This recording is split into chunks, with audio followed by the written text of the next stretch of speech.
Right, good to go. I think I'll just continue rather than start again. Please. So thank you to the Holocaust Educational Trust who are hosting this event today. This is a follow-on from last year's virtual Shackerwell Community Memorial event, where we learnt about the Jewish history of Shackerwell. Some people think that Stamford Hill is the only place in Hackney with Jewish history, but in fact, all parts of Hackney do.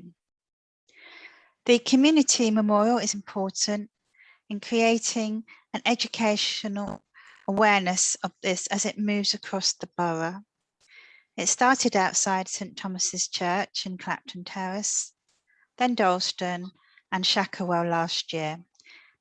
And today we have speakers and attendees joining us from all different parts of Hackney and beyond. The theme of this year is One Day, and we are here in remembrance, a day before tomorrow's International Holocaust Remembrance Day, the 27th of January. It's an opportunity to reflect on the Holocaust and the genocide that followed, and we will reflect on the horror and our great sadness of the millions of people who were killed. Thank you, Ifra, and welcome to everyone. Thank you, Michelle, and for interrupting you. Good evening, everybody, and thank you all so much for being here once again. And we've got an incredible lineup of people who are going to be starting conversation with us, which I'm really grateful for them to be joining us. I just want to very quickly clarify something. The Community Memorial is hosted by regional ambassador alumni of the Holocaust Educational Trust and not the organization themselves. The organization trained us. They took us from our schools, took us to Auschwitz as our original place of learning. Then we came back to the UK and continued further learning. We went to Israel, we had 8 days of learning over there. We went to Washington, we had further 8 days of learning over there. And we traveled all over until we became regional ambassadors to now go to our communities to deliver what we've learned. And year after year, most of us across the country and beyond, we cover our community memorials however we can. And today we're here thanks to the Hackney Labour constituency for giving us their Zoom to host this discussion, and for all of you who are joining us this evening. I'm joined by my fellow regional ambassador alumni, William Pinder, who's in the room, and shortly he's going to introduce himself later on to talk to us about the importance of survivors and share his experience as well. If Rabbi Herschel is in the room, he is. Okay. Every time I see Rabbi Herschel's face, I automatically smile. Really good to see you, Rabbi Herschel. And I know your connection always tries to get in the way of your amazing words. So please feel free to put the camera off if that works. Otherwise, it will be really good to kind of like have you. So Rabbi Herschel, as Michelle opened, she spoke about how the theme this year is One Day. And I wanted you to kind of start us off with the importance of the theme One Day, and what does that mean in terms of how we should start the reflection, and your general thoughts with us on this Memorial Day. Welcome, Rabbi Herschel, and thank you from the bottom of my heart for all your incredible support with the Community Memorial. Thank you, Ifran. Thank you, all of you, for being here and for your participation. And for me, One Day is that when we think about the Holocaust, we think about the millions of Jewish people that died, the millions of other people that died over a long period of time. The Holocaust was carried out over a number of years, primarily in the 1940s, but also in the 1930s. As soon as Hitler came to power, people who were disabled, people who had a mental deficiency were murdered in a euthanasia program. And So therefore, it's such a big event that we sometimes find it difficult to relate to it. Like when we think about 6 million Jewish people that died, we think about one person who died, 10 people died, 100 people, 1,000 people, 10,000, 100,000. It just is too mind-boggling. Our mind cannot understand and cannot receive this type of information. It's just too immense for us. So therefore, what we need to do is think about one day. Think about people who died, individuals who died on one day. Even that is mind-boggling, but still that is something that is easier for us to relate to. And I think being in Dalston, I cannot forget what I heard from eyewitnesses, that not before the Holocaust, but after the Holocaust, in Ridley Road, Oswald Mosley and his black shirts came together and marched down the A10, down Stoke Newington High Street, and were proud to be people who were fascists, who had a gospel of hatred, of wanting to intimidate people from minority backgrounds, and especially Jews. The Holocaust did not happen in a vacuum.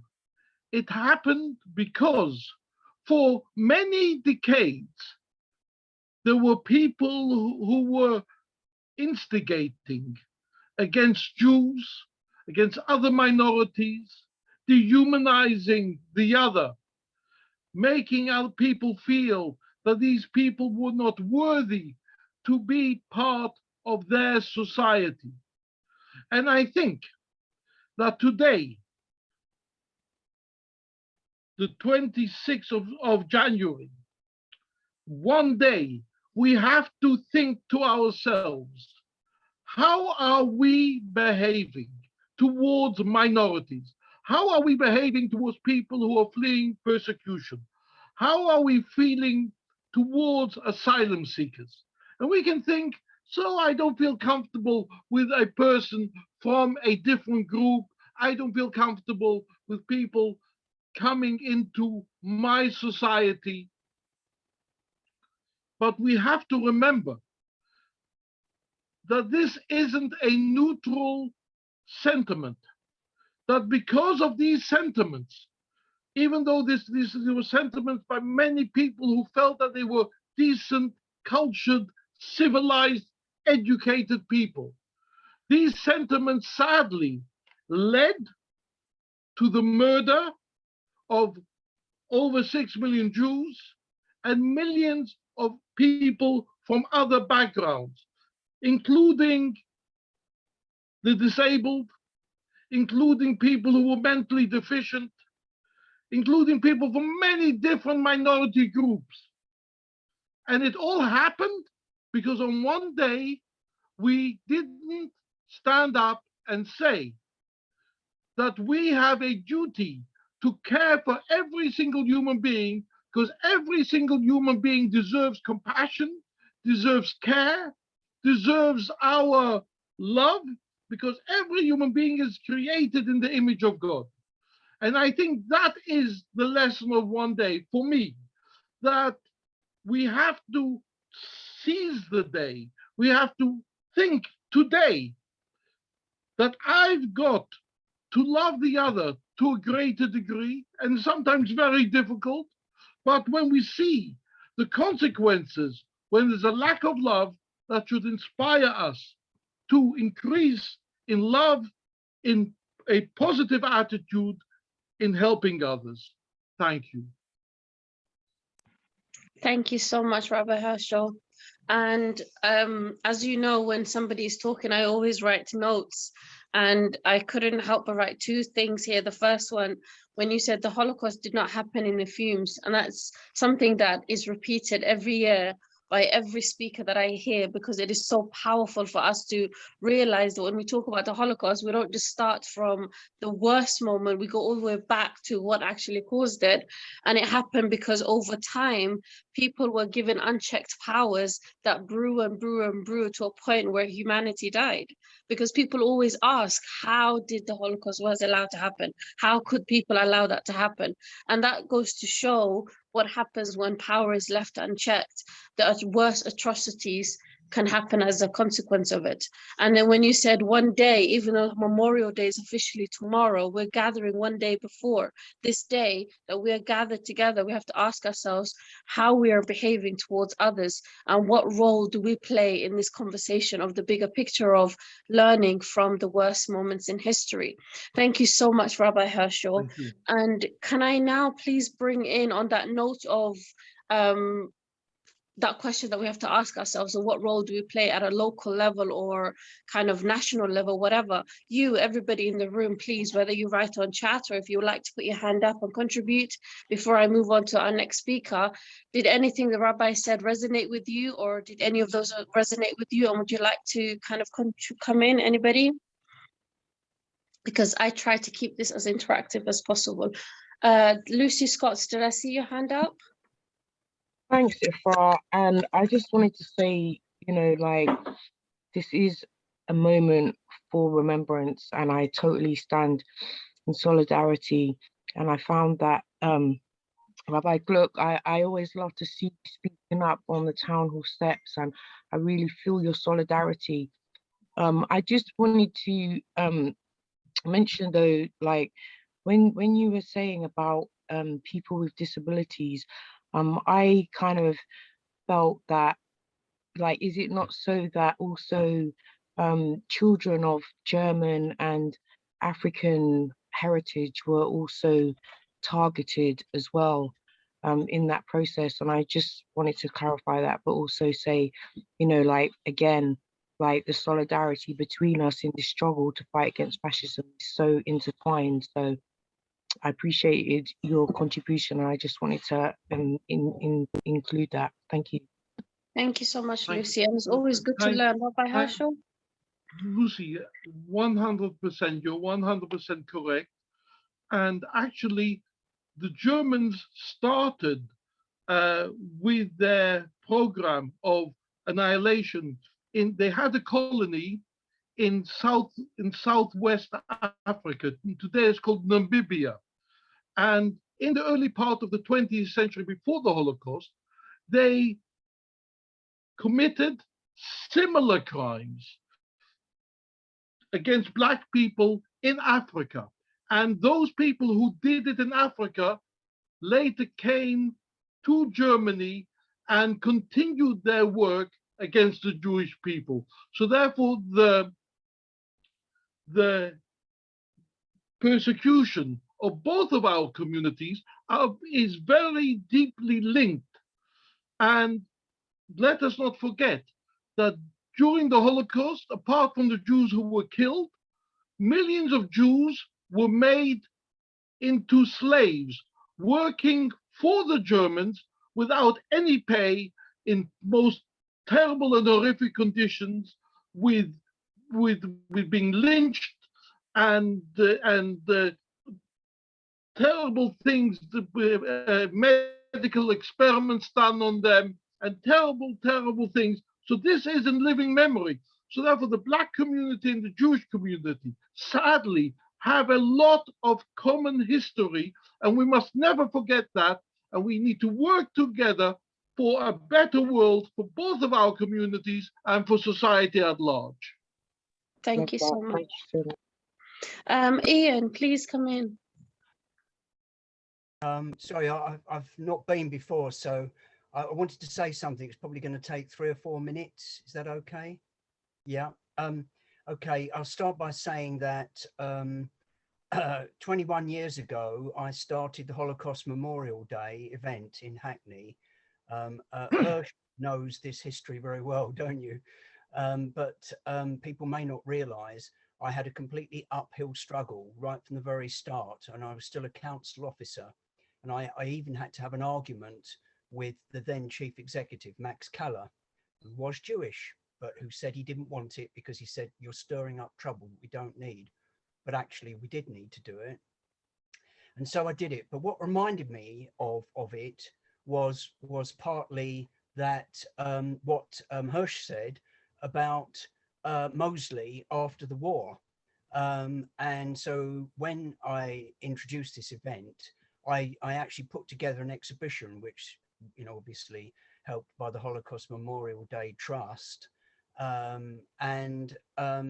I inserted a lot of material about current Nazis and fascists, because I've been an anti-Nazi and an anti-fascist the whole of my life, since I was about 19 when I first realized what was happening. And so I had a lot of material, and I got into trouble because it wasn't, so I wasn't just saying, well, let's kind of mark the Holocaust. I wanted people to know it's not at an end. It is still here. This threat is still here. And here are some pictures of Nazis in Germany, young Nazis, and in Leicester, and so on. And the then mayor, Jules Piper, in fact, it was the following year, he said to me, can you not do the Nazi thing? And I said, if I don't do that, it doesn't happen. And I said, it is going to happen, and I am determined to do it. So you can do what you like, but I will be, you know, saying the same things, and so on. And slowly it's obviously built up to the event it is today. And I'm really pleased that it's now a civic event. I don't have to do anything anymore. It's now established, but it was quite a fight. And I still insist each year to the current speaker, you must mention what's happening currently, as well as the other genocides as well. That was another struggle as well, mentioning other genocides. But it is so important. And for those who may not know, there's a magazine which I've worked for over the years called Searchlight, which exposes Nazis all over the world, but particularly in the UK. And that's a very important work that is done. I'm not trying to put any fear into anybody. It's what is. And I do think it's very important. And I'm glad that Hirsch mentioned about Mosley, because people tend to think of Mosley as pre-World War I. No, he continued on.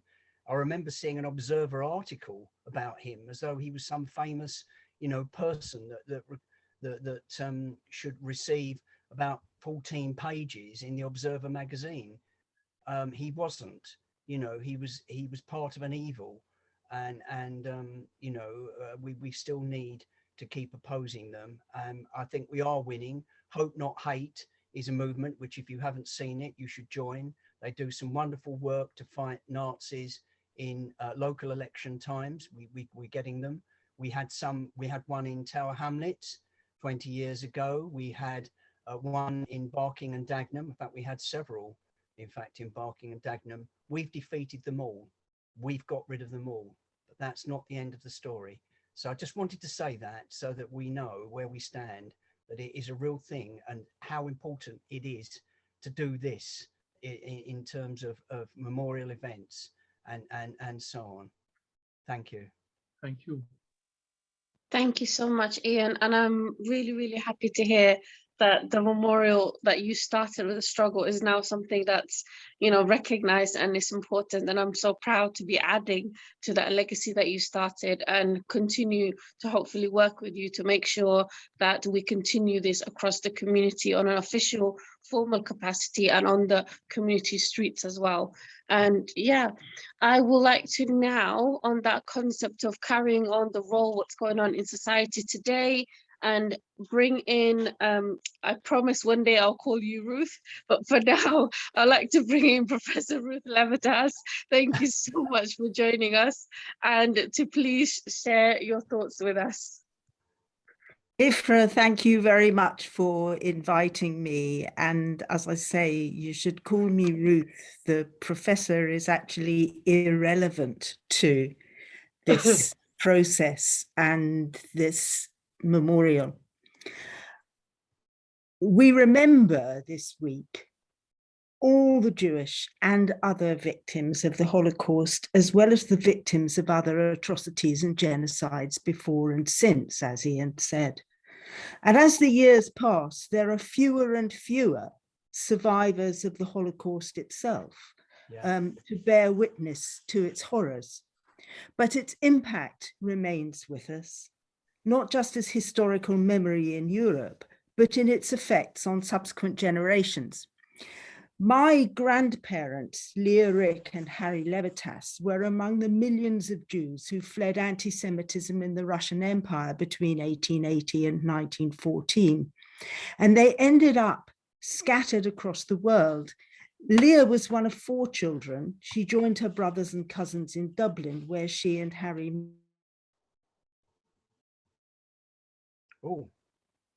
married. One of her brothers went to South Africa and her niece Frida to Israel. Harry was one of 7 children. He had 2 sisters in London, 2 brothers in America, a brother in Paris. But by 1931, Harry and Leah were also in London, specifically in Whitechapel. We think of those who were in Britain during the war, whether they came as refugees in the 1930s or earlier, as being safe. That was not necessarily how it felt. The Battle of Cable Street, in which my Uncle Max and Father Maury participated in 1936, took place against rising fascism, especially on the streets of London. And my aunt, their youngest sister, Toby, grew up among walls daubed with "Kill the Jews" and "Perish Judah." Aged just 8, she was not at Cable Street, but home with her parents. They saw from the window the rabbi from the synagogue opposite being set on by 2 thugs. My grandfather grabbed the kettle and poured boiling water on them to drive them off, then remonstrated with the rabbi for being out on the streets.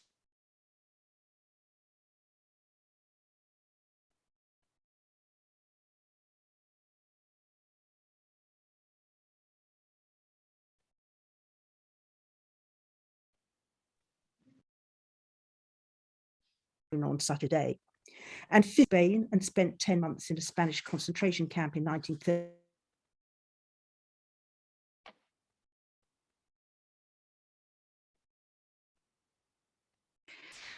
Maybe you should turn off her camera, it might help her connection.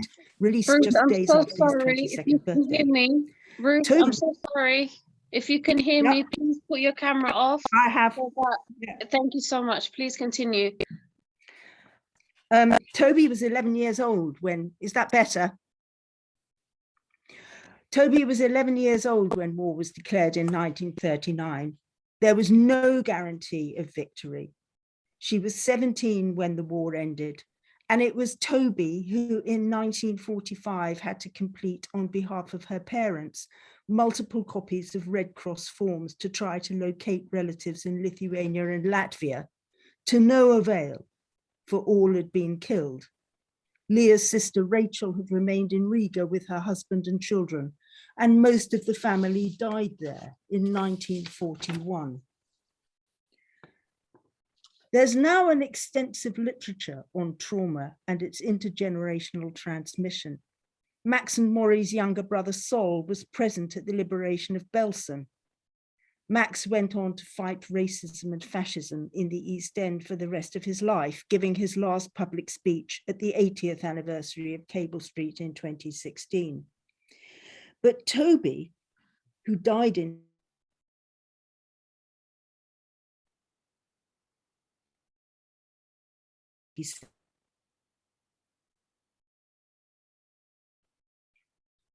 age 88, carried the distress of those years all her life.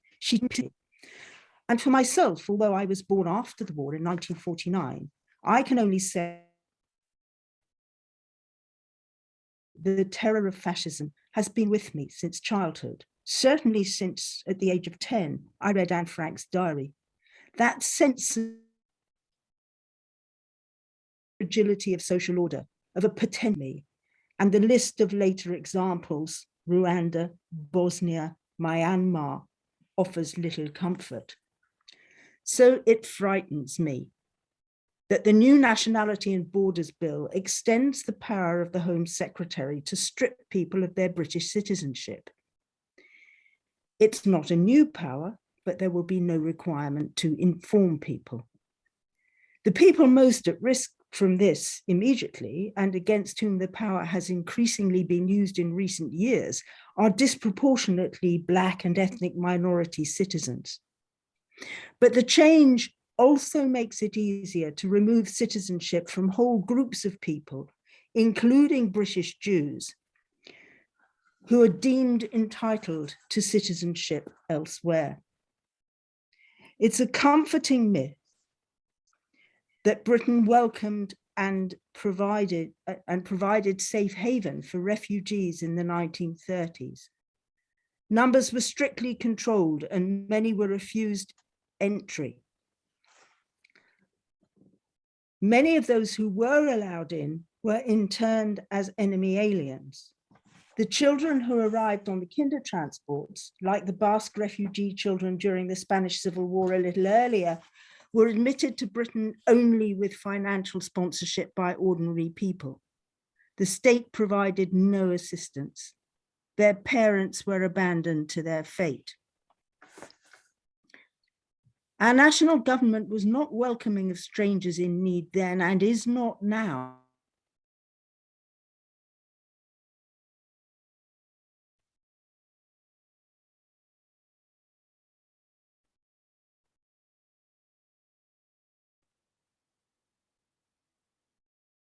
In recent months, we've seen images of desperate people aboard inflatable boats to try to find a place elsewhere. Each of these people has a name.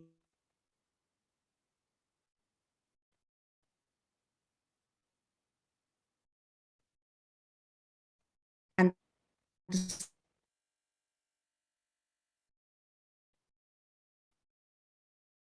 story, like my own relatives.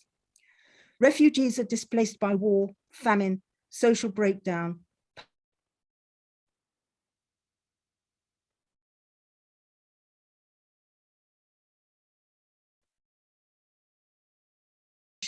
and increasingly the effects of thrive in conditions of poverty, inequality, and insecurity, rife now as they were in the 1930s.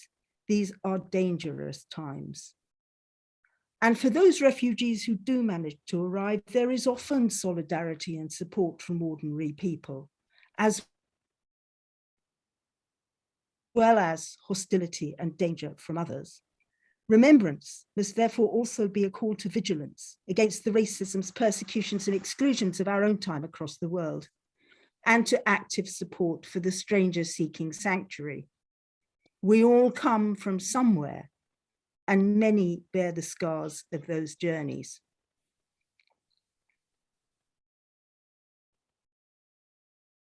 Thank you so much, Ruth. You got it in there. The internet tried to prevent you. It just kept going, but you got it in there. Thank you so much. I'm gonna open it to the room now before I share my thoughts, because I just wrote down some notes. And apologies for the internet connection. That's the world of Zoom. Luxury for us all to be in the comfort of our own homes, but sometimes that comes with a little price of disconnection. And if you did anything that the Professor Ruth said that connected with you, Sue, I see your hand is up. Sue Shatter, please come in. Hello, thank you. I was so glad to hear what you were saying, Ruth, except I couldn't hear all of it. And so I don't know whether you were intending to say some of the things that I'm going to say now, but we didn't hear it. So apologies for that. But yes, I wanted to mention the Nationality and Borders Bill, which is going through Parliament at the moment. Its first day of committee is in the House of Lords on Thursday. It does an awful lot of horrible things, but it is building on immigration and asylum laws throughout the past century. I mean, the first modern immigration law, the 1905 Immigration Act, was specifically in order to keep out indigent Jewish refugees from Eastern Europe and Russia. And we've gone on doing that all the years since, as you said, Ruth. Even in the 1930s, we were not welcoming refugees into the UK. We were putting up barriers to the people coming in the 30s.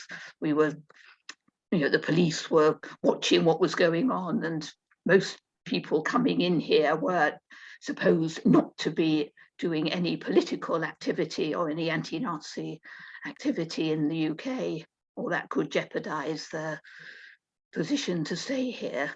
And we've had many awful things going on since, and the present law is going to make things even harder for people fleeing persecution to get to the UK, and the government's treatment of them could be even worse than it is at the moment. So if we're taking sort of further action from this meeting, I think we should make sure that our Member of Parliament knows that we are opposing the asylum parts of the Nationality and Borders Bill. And the nationality bits in general are good, apart from the part that Ruth mentioned, and some changes on making it harder for stateless children to become British. But by and large, the nationality bits are better than the present situation, but the asylum bits and the criminality bits are very much worse. And I hope everyone would agree that we would oppose them, and we hope our MP will continue to do so. Thank you so much. Thank you. And that's me double echoing. Okay, I'm now going to bring in Soraya Adejari, if she can hear me, because I know she's doing double Zoom at the same time. She's honestly a superwoman. The last time that we were together in person, we were in Dalston. And Soraya is the councillor of Dalston, that's the first time that I met Soraya in person, and her tiny ball of energy was also in the room with us as well. Thank you for joining us, Councillor Soraya. And if you can please just share with us your thoughts on what's been said so far, and in particular, how we translate all those thoughts into action, and in terms of what we need to do as a community. I still remember the words that you shared with us at that memorial when you said, we must all rise up collectively to ensure society rids itself of the malign forces which bring about hatred. And have you seen any hope of that happening? Any hope of people rising up for change since then? And please come in and share your thoughts with us. Oh, wow.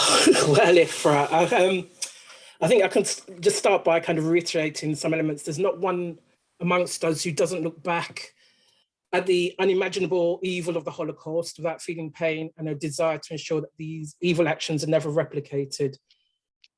On a personal level, I follow the Holocaust Memorial social media account, where every day it presents an image of a person who was murdered by the Nazi regime, recording either the day of their birth or the day they were killed in a concentration camp. For some, their murder occurred in a matter of hours, others a day, some a matter of weeks. And for us to be presented with the story of each of the people murdered, it's going to take this account 2,740 years, days which extend far beyond the lives of any tangible generation. The way in which the regime elicited acquiescence for policies aimed at removing rights from Jewish residents and minority groups, leading to ghettoization and eventual progression to death camps, where it carried out systemic murder, represents barbarity in its strongest form. It was a defining moment in human history. Its legacies continue to shape the modern world, and the challenging questions it raises about human behavior, have universal relevance today. In terms of attending this event and marking Holocaust Memorial, we're provided with scope to unify our voices in calling for an end to racial, ethnic, religious, gender, and sexuality-based violence and oppression. And as Rabbi Glucks has highlighted, genocide doesn't take place on its own. It's a steady progress that begins with discriminatory rhetoric or actions are not checked and prevented. The Holocaust took place because local populations allowed persecution to take root. While some supported it, the vast majority stood by silently. afraid to speak out, or at times indifferent.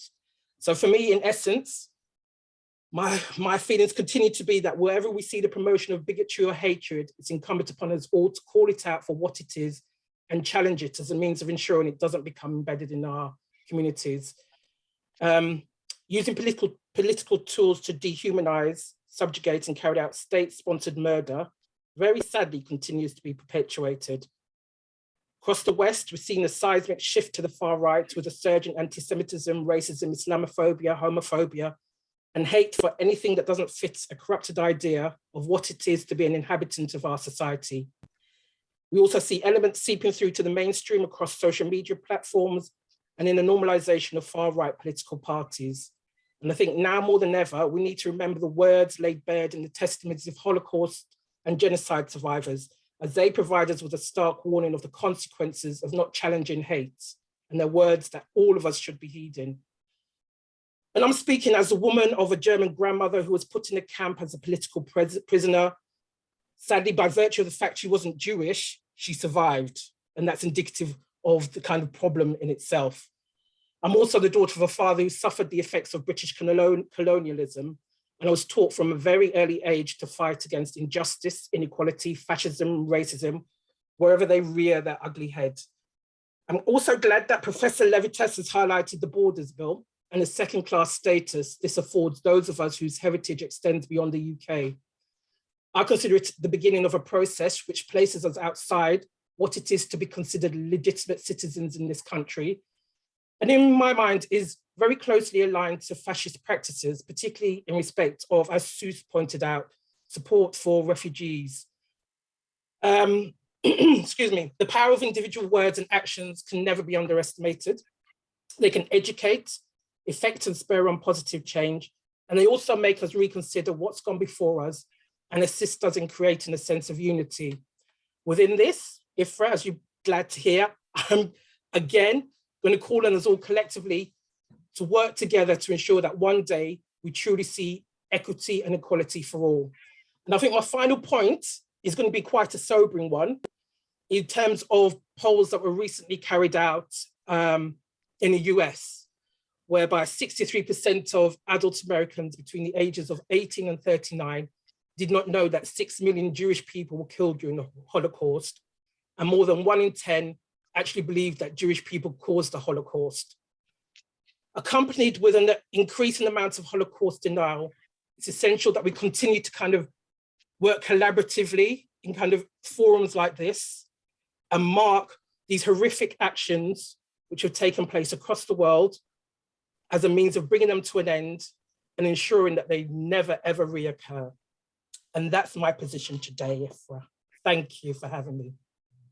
Powerful as always. Thank you so much. I couldn't even write as much down because I was just so glued to what you and Ruth have just said. And I'm just, yeah, thank you both so much. That was one after the other, really powerful conversations. I'm going to leave the room open for 1 or 2 voices to come in before I bring in our next speaker. Did anybody have something that resonated with you that you'd like to contribute to or ask questions to or to add?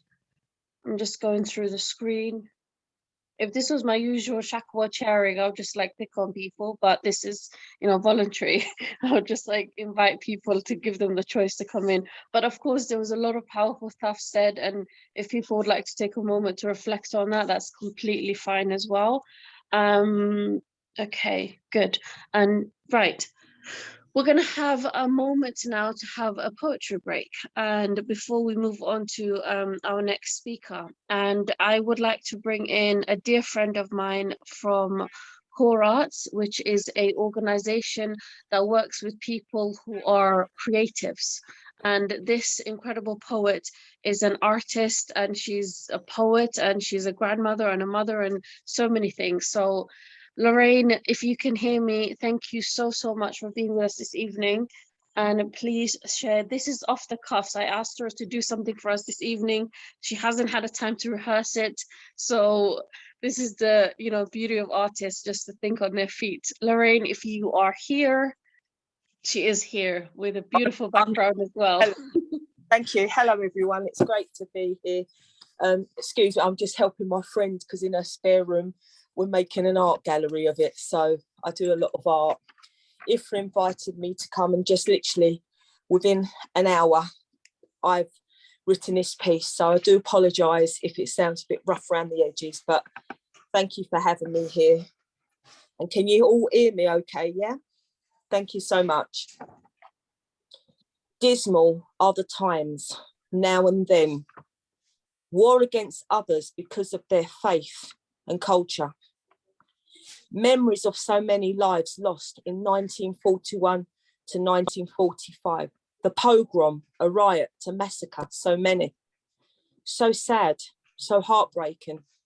How can this be? Humankind be so evil to kill millions during that time? Harmless Jews, harmless people still losing their lives in modern times, full of torment and hate. 1933, Adolf Hitler appointed as Chancellor of German Nazi policies to be rid of the Jewish culture to death. Humankind at its worst. Why, oh, why did this man get so powerful and be part of history of the world with the evil sins of so much death? We remember those millions, yes, millions who lost their lives then, who still lose their lives now. Let's hope one day the one race, the human race, will respect each other for their culture and race. Or is it just a dream to think there could be change? I hope so. Hope you do too. In an hour she did that. Thank you so much. Thank you, Lorraine. Thank you, thank you, thank you. Wow, I've been looking up. I did do a bit of research when you asked me to do this piece. Very proud of you. And I was very shocked actually how far back the Holocaust does actually go back to even earlier times. And I do feel I was actually breaking inside when I read this. Thank you, Ian. I just and I thought, okay, and I literally just sat down about an hour ago, literally, and writ that in my friend's house. And I just felt so privileged. So I thank you all for having me here. And with all respect, I feel for you all, wherever you're from, race, gender, faith. Thank you for listening to me. Thank you, Ifra. Thank you, Lorraine. I'm going to now, before I move on to our next speaker, do a pause. Anybody would like to reflect? People are reflecting on the chat, which is lovely, and that's completely fine. Every time we have these open discussions in the memorial after the speaker talks, somebody says something and it clicks with me. And what Lorraine just said now, that the fact that the Holocaust actually, when you think about like the time that it happened, but kind of the discriminations that led to it and the hatred that led to it dates further back beyond that, and that's something that we don't say often. And that, yeah, so that was a really good point. Thank you so much, Lorraine. I'm now going to come back down to the community here in Hackney, and I'm going to bring in Ahmad Bismillah, who's been a Hackney resident for 27 years. So and to share his thoughts with us and kind of reflect on what you've heard this evening, Ahmad, and just welcome, and please just share your thoughts with us. Yeah, sure. I just firstly wanted to say thank you for having me here and giving me the opportunity to speak. I feel like it's very inspiring to hear the reflections and ruminations of the other presenters, a lot who are much older and much more knowledgeable than me. So in terms of what I wanted to say, in terms of that, Holocaust Memorial Day is held on the 27th of January each year, the anniversary of the liberation of Auschwitz-Birkenau, the largest Nazi concentration and extermination camp, which was liberated 74 years ago.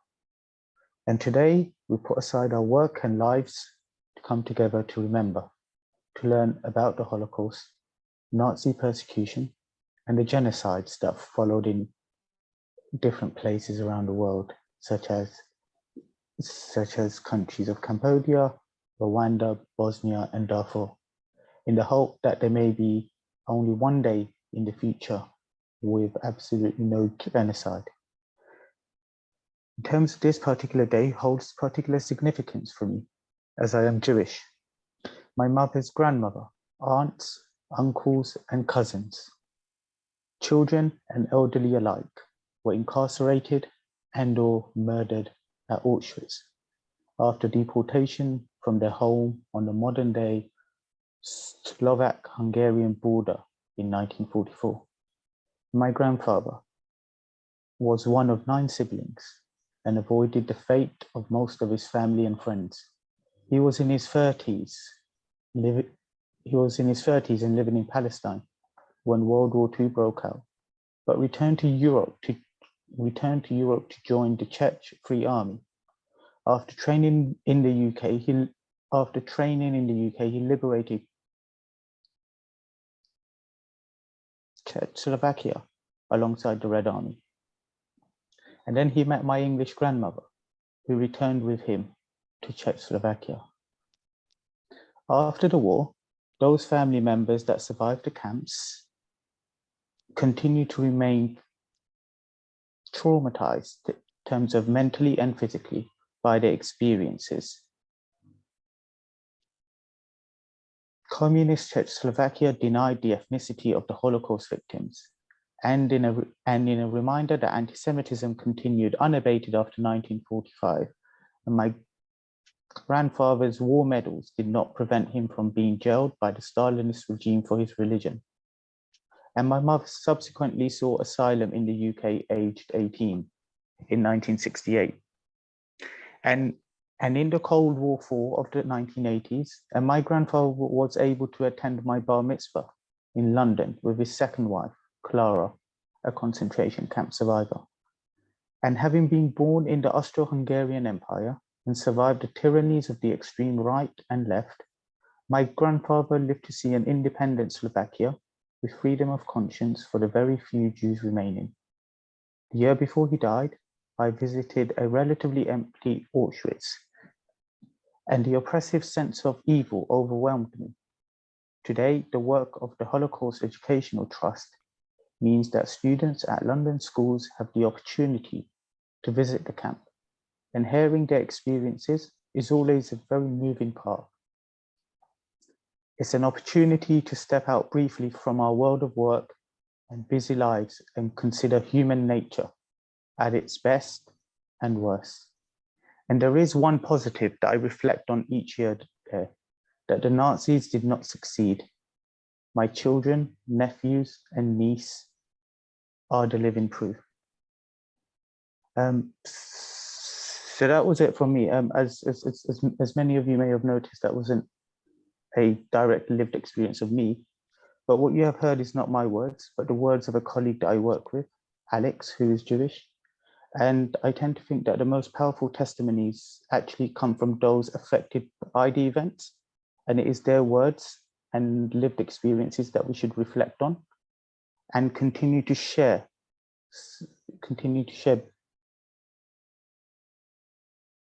beyond their lifetimes. So I just wanted to thank you all for the opportunity to share Alex's story. Thank you. That was really, is that Alex Moores by any chance? No, it's Alex Conway.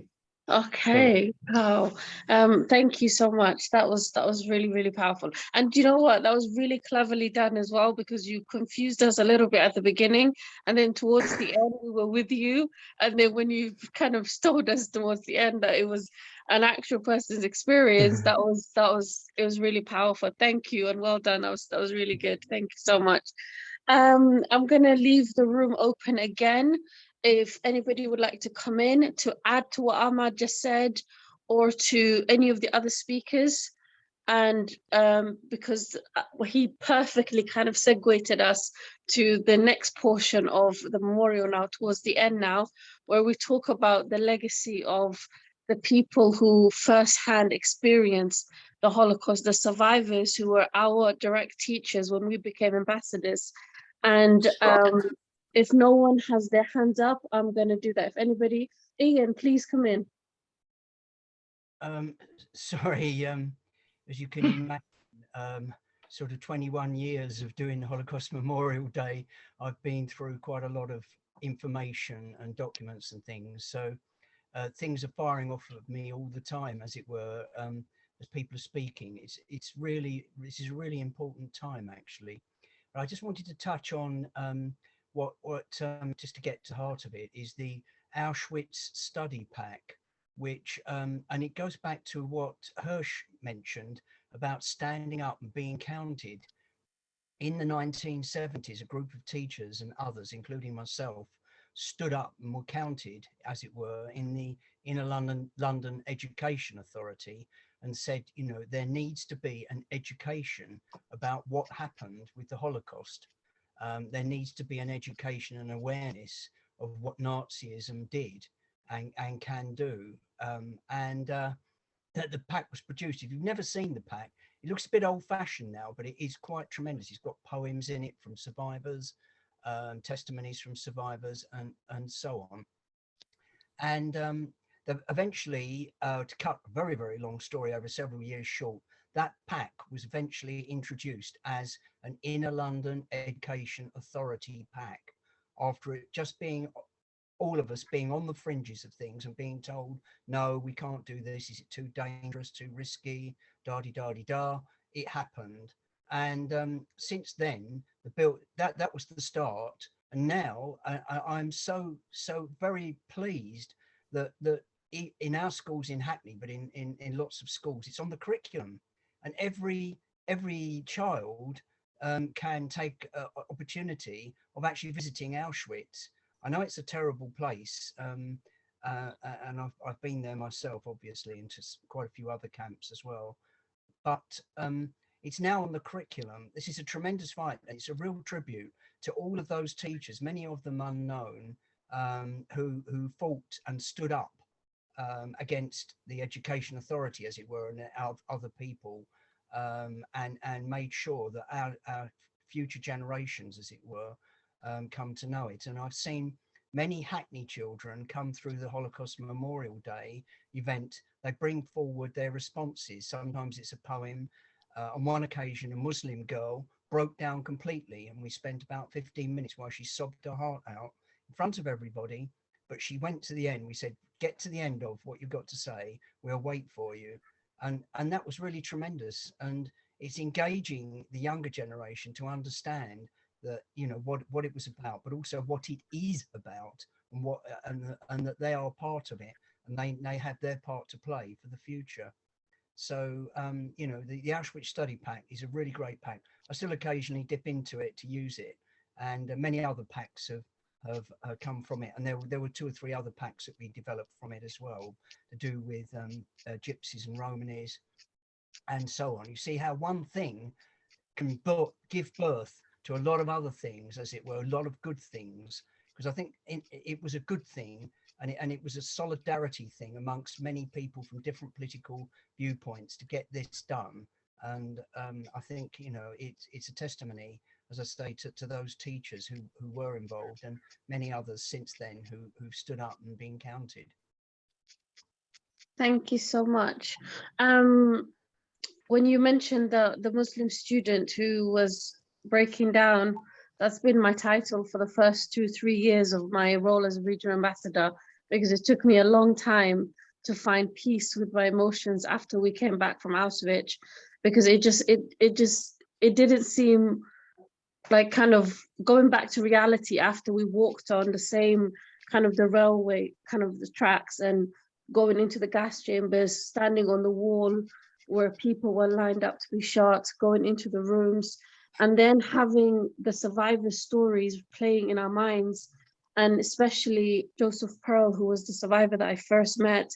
And the first thing he told us was, as a child, when he was segregated from his, classmates, all the Jewish children on one side and everybody else on the other, and suddenly his teachers were no longer looking at him like a student that they care about, but as something that was other, something that was different.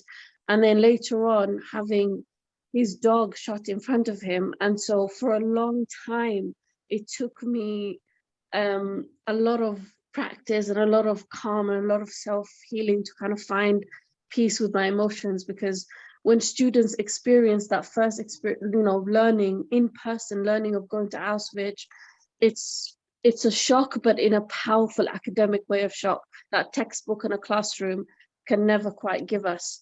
And when I delivered my first memorial speech in Hackney Town Hall, this was, I think, 2007, 2006, I was unable to even get the words out because I was just overcome with so much emotions. And as I was looking at the people in the room, I made eye contact with the late Rabbi Pinter, may he rest in peace. And there was just something so calming about his face. And I just kept focused on his face and the other people in the room. And that kind of gave me the courage to kind of keep talking. And even after that, when we had our street memorials with Rabbi Herschel and everybody else, always kind of like pillars lifting us as students to say, you can cry, but you can get back up and continue what you're doing. And so, yeah, I'm many years older than that, and I'm still trying to control my emotions. So yeah, that's a really important pack. And our role as ambassadors, the vocal legacy of those survivors is really important as well.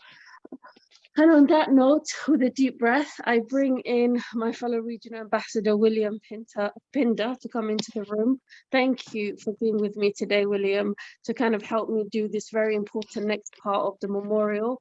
And professionally, William works with animals. He's got such a calm, peaceful kind of aura, but he's also one of the kindest and brightest people I know within the Ambassador Network, and I'm really proud to be doing this with him today. Welcome, William, and I pass it over to you to guide us through the next part.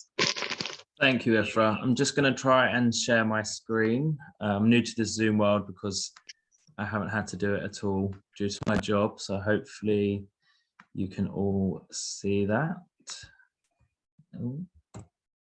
Yeah, hopefully that's good to go. Good evening, everyone. My name is William Pinder, and it's an honor to be presenting today alongside some incredible people. In April 2012, sorry, I took part in the Holocaust Educational Trust Lessons from Auschwitz project. I heard the first-hand testimony of a survivor, visited Auschwitz, and I started doing all that I could to ensure that the people around me knew why we must remember the Holocaust. Taking part in the Lessons from Auschwitz project has had a huge impact on me and my understanding of intolerance and where it can lead if unchecked. Hearing from a survivor for the first time provided me with the motivation and passion of spreading their testimonies and the important lessons learned from them onto my peers. In order to enhance my platform to do so, I applied, along with thousands of others, to become one of the first regional ambassadors for the Holocaust Educational Trust, and I was extremely fortunate to become one of the first regional ambassadors for London. Becoming a regional ambassador provided me with so many incredible opportunities. I was able to hear from academics and experts at regional ambassador days and at the annual ambassador conferences. I was also able to attend 2 intensive study visits to Yad Vashem in Israel and the United States Holocaust Memorial Museum in Washington, D.C. I was given a platform to speak at an array of high-profile events, such as leading a Holocaust Memorial Day event at City Hall and attending a meeting at Downing Street in order to present to the then Prime Minister, David Cameron, the Book of Commitment to sign, alongside Holocaust survivor Frida Weidman. I've been blessed to have worked alongside like-minded people, other regional ambassadors, who have encouraged and supported my efforts.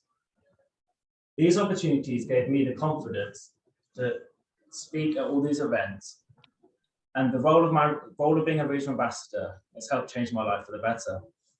One of the biggest takeaways from my time as a regional ambassador was meeting and working with so many wonderful, inspiring, incredible Holocaust survivors.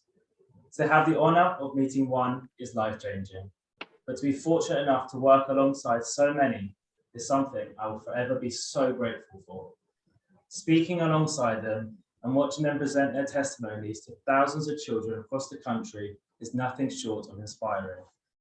Whenever I would ask them why they chose to work with Holocaust Educational Trust and dedicate their life to sharing and reliving such heartbreaking memories, many of them would simply reply, "If I don't tell people our stories, how will people ever learn from them?"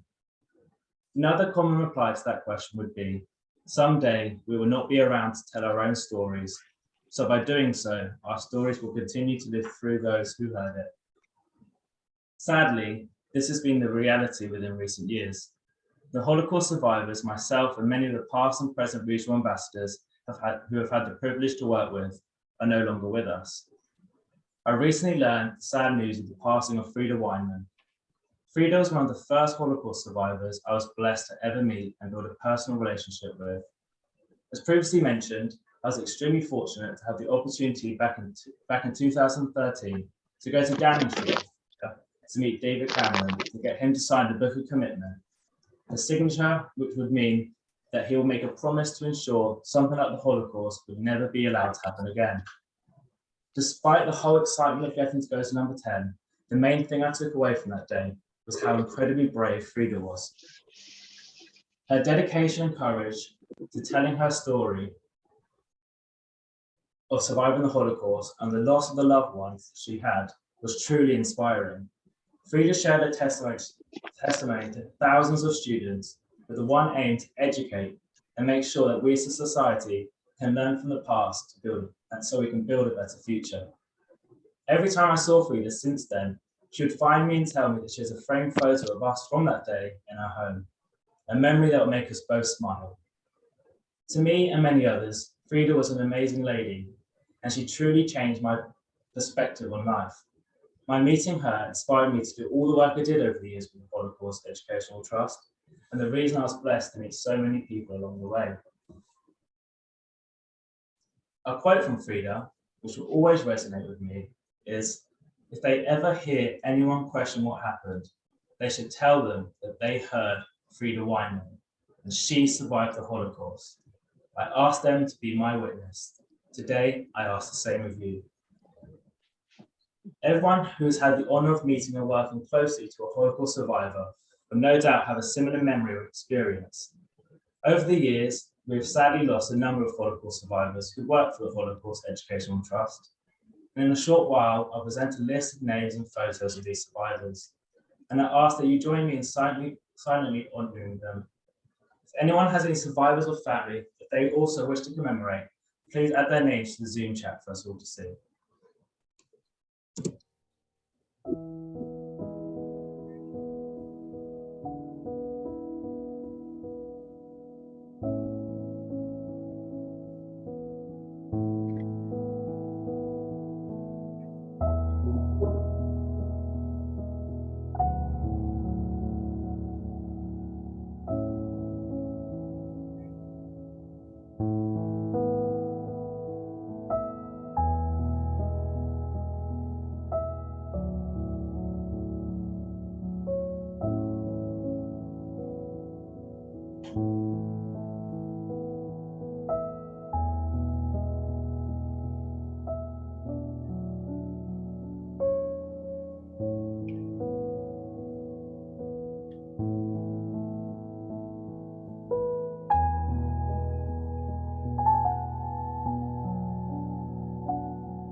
If anyone has any personal memories or stories that they would like to share from any of the survivors' names or any others they know, Please feel free to introduce yourself and share with the rest of us.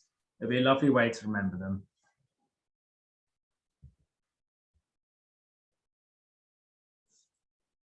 And then lastly, I'd like to thank IFRA for inviting me to speak today, and thank you all for giving up your evening to hear from us. It's been amazing so far. Thank you so much. I think, Ian, did you put somebody's name down? I can't see the chat function properly. Please unmute yourself. It's just Ben Helfgott. I don't know if he's still alive, actually. Still alive. Yeah, still alive. Yeah. Thanks, God. Absolutely. He came every year. We've had a survivor to speak at the Holocaust Memorial Day, and he came. This was a few years ago, and he was a weightlifter for champion, and he lifted weights for the Olympics, for Britain in the Olympics, and he had a tremendous story of hope. And I know this sounds a little bit bizarre, but we have this picture of survivors as thin, wasted people, who with really, really wasted physically. And yet I can tell you that even though Ben was obviously in his 60s at least, he was every bit healthy, and he determined that he was going to be healthy and he was going to stay healthy. And to do that in 1956, only 10 years after the end of the war, was a real tremendous testimony of human endurance, and also of somebody's determination to come on through and show that it's possible to survive such a terrible experience. And he gave a lot of hope as well. He talked hopefully about things, and he said we have to move on. We have to continue that struggle. But he also recognized that he had a particular responsibility as a survivor. And I think many survivors that I've met have said the same thing, of wanting that there is a special responsibility to survive, but to tell that story, properly and with the context, which is what Ben really did. And he's encouraged many young men into weightlifting, but also generally into sport. And he was running clubs, and he was doing just a huge amount in sport to help and encourage young people, the next generations.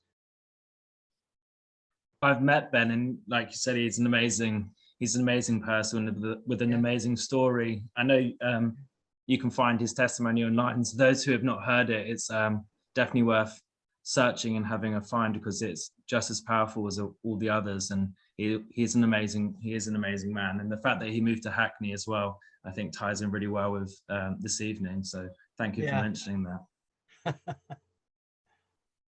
Okay, there was just one name that was on my list here, Professor Elie Wiesel, and his quote of "Whoever hears from a survivor becomes a witness." And so I hope today all of you, when you listen to either those survivors who are no longer with us, their names, that you carry it forward, like Ben, who's still with us, and the many others who are still with us, that you continue their story, and just that keeps those who are not with us anymore, their memory alive. And we keep telling it, and we keep being a witness to what we've heard today. Now, before I conclude and we do the memorial candle, we are only 12 minutes over our 8 o'clock finish. Would anyone like to kind of come in and add some thoughts before I conclude? Lucy Scott is texting me to let her in, but I can't see her in the waiting room. Mike, William, if you can see her, please let her in. Just added her in. Thank you so much. So we are now, if you have a candle with you in your house, please grab it. We're going to do the memorial kind of like candle ceremony. Of course, tomorrow is the official Memorial Day. We're doing our a day before. And if you would like to join in and light a candle in remembrance, whether it's to a survivor, whether it's to the Holocaust as a whole, whether it's to some people put a light next to their phone. Last time we did a virtual to kind of signify kind of the light that they wanted to light. But if you would like to light a physical candle or kind of whatever you are very welcome. So please take a minute to stretch, grab a candle, and we will be closing shortly. Amanda, you have your hand up. I'm going to bring you in when everybody comes back in and brings their candles with them. Hope that's okay. I'm so sorry that I missed you. Forgive me if I Sorry, missed anybody else as well. that's fine. For no problem at all. I'll bring you in as soon as everybody comes. George, hi, welcome back. It's good to see you. Okay, so as soon as... Oh, sorry. Yeah. Happy to speak later if you wish. Of course, as soon as everybody just comes back, because I've just sent everybody to grab candles because I don't want you to be talking to all the people are away. When they come back, we'll do that. Thank you to everyone who's been with us from the beginning. We've been here from some of us just before 7 and it's now almost 8:15. We should be finishing by hopefully 8:20 when we do the candle ceremony and any last minute thoughts. But this has been a really, really powerful conversation. Rabbi Herschel, I don't know if you remember our first street memorial outside the church. That memorial, I think, was about 20 minutes in 2016 or half an hour. We were all really cold. We just tried to do, and then we just kept adding and adding. Because I think what's happened is my confidence started to grow from that nervous first-time organizer to this person who's a non-stop talker. I blame Jacqueline Ward. They made me a chair.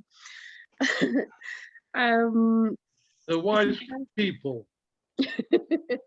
If you have a candle, please let me know and just hold that thought. I'm going to bring in George and Amanda, whoever raised their hand to come in. Ian, your hand is still up. Is that legacy from before? Legacy from before. Thank you. And thank you so much for your incredible contribution this evening. George or Amanda, whoever that hand was, please come in before we do the candle ceremony. And you have your own as well. Brilliant.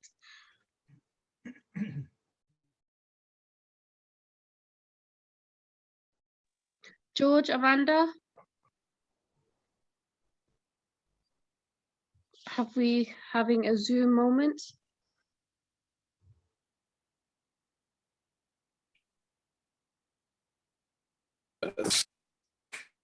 Okay, almost. I can hear you, George. Last year's, I can almost hear you, George, but you're breaking I up. spoke briefly about.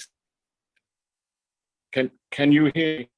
No, unfortunately, you're breaking up. Okay, I'll go and. I'm so sorry. Try again. There are people holding their candles going. You promised us the candle. We're going to get there. We're going to get there. While we're waiting for... Yep, I think he's here with us. George, Amanda? Yes, thank you.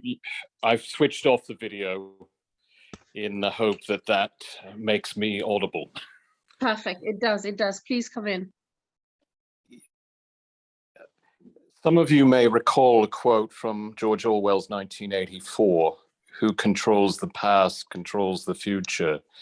And at last year's event, which IFRA organized to commemorate,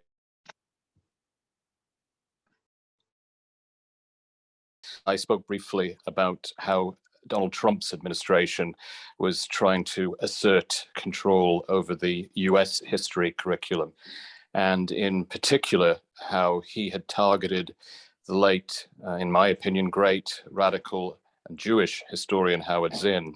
I wanted to say something now about events not across the Atlantic, but across the Channel, in France particularly, where Eric Zemmour is a presidential candidate, although his opinion poll standing has dropped significantly. He still looks set to command more than 10% of the vote. And I raise him because he is an example not of a fascist, but of an extreme conservative nationalist who is actually trying to prettify, dare I say, France's role, or the Vichy regime's role, in the context of the Holocaust, and suggest that somehow Jews who were French citizens by Marshal Pétain's regime, which was essentially a vassal state of the Nazis, between 1940 and 1944. I think this is extremely significant in terms of a resurgence of a particular strain of anti-Semitic nationalism in France, despite the fact that Zemmour himself is of Jewish descent. I think it's particularly significant in the light of the fact that he is also trying to revisit the history of the notorious Dreyfus affair of the 1890s. And for those of you not familiar, Albert Dreyfus was actually a senior officer in the French military who was falsely accused of essentially treason, spent considerable time in absolutely appalling conditions in exile. Dreyfus, of course, was Jewish, and he was a victim as an individual of virulent anti-Semitism in the 1890s, an anti-Semitism which actually drove France to the brink of a coup against an elected government.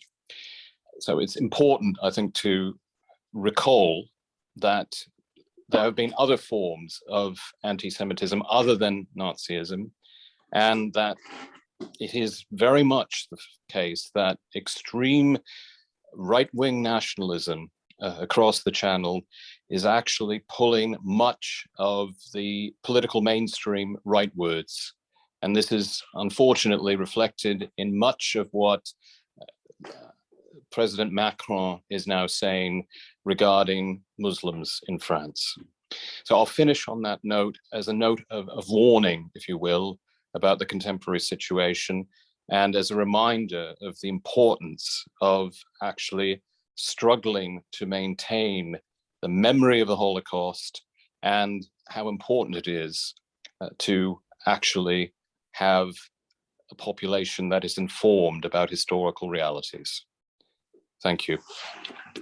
Thank you so much, George. And really, really powerful contribution. Every time I think we've learned enough, then we learn more.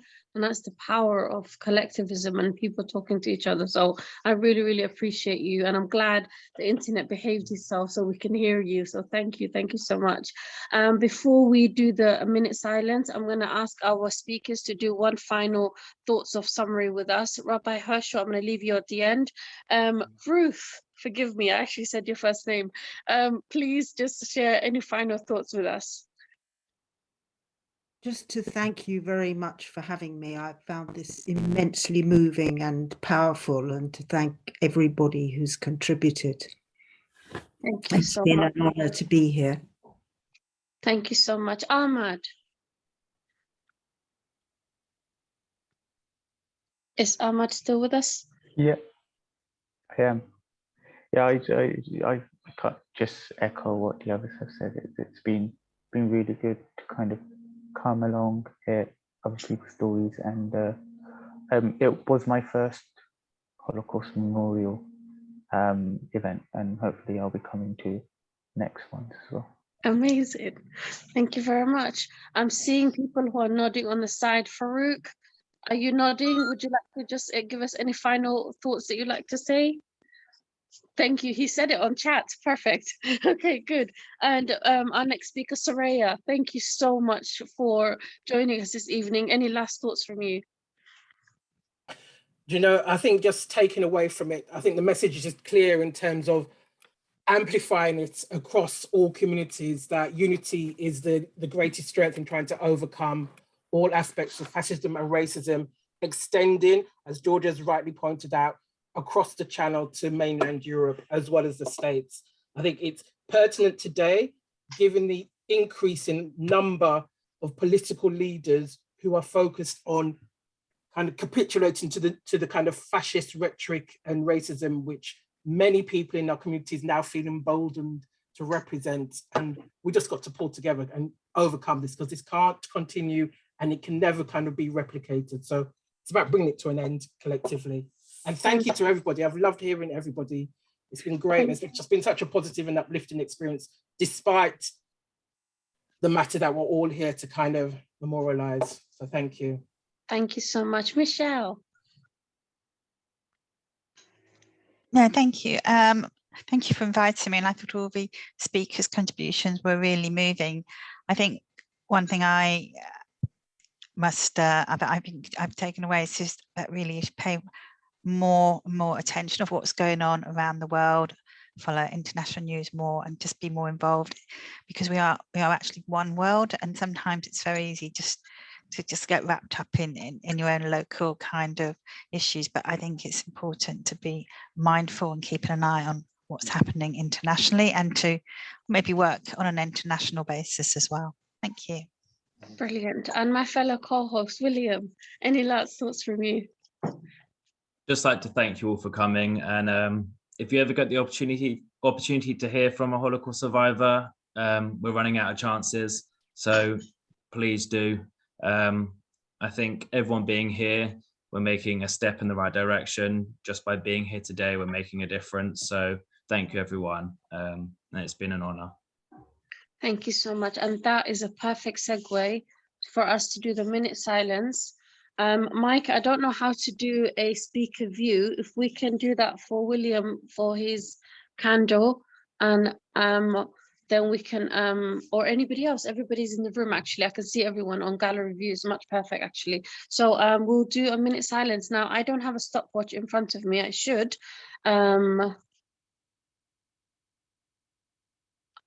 Yep.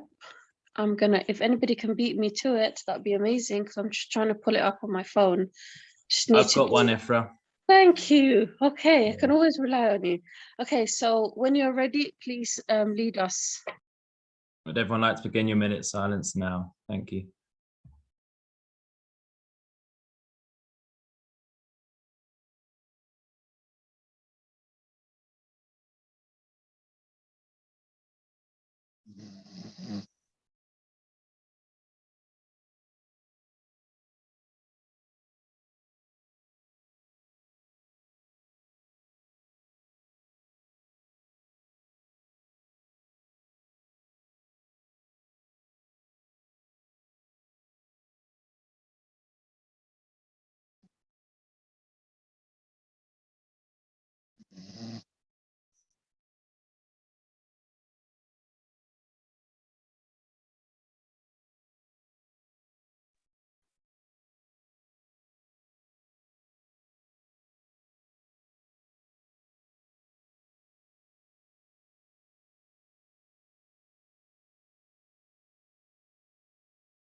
Thank you, everyone.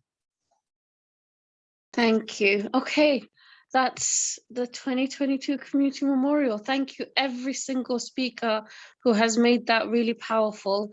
I want to say a special thank you to our Hackney CLP team for giving us a home. We were a refugee, we didn't have a space, and we couldn't go on the street, so you've given us a space to host this, so I'm really grateful. And our chairwoman is in the room tonight, Sue, somewhere. Really lovely to have you, and everybody else who's in the room as well. Thank you all so much for being here. And yeah, hopefully next year we will see you on a street somewhere in Hackney, but wherever you are across the country and across the city, continue the conversations that you've heard tonight, continue honoring the survivors who are no longer with us. And yeah, please just stay in touch, and thank you all so much. Now I'm going to be here as you all start to go, just like if anybody would like to just have a moment to talk, because I know there's been a lot of things that we talked about, but everyone else start to go, and just thank you all so much. And we'll stop recording when you are ready, Mike. Thank you, everybody. Thank you. Could I just mention that tomorrow morning at 11 o'clock, we have the Holocaust Memorial Day event. It's only 15 minutes from 11 until 11:15. It's been recorded and involves the Speaker of the Council and so on. So if people want to clue into that, I think it's going to be on YouTube and so on. I can send a link if you want for that. Thank you, Ian. Yes, and we will share that widely.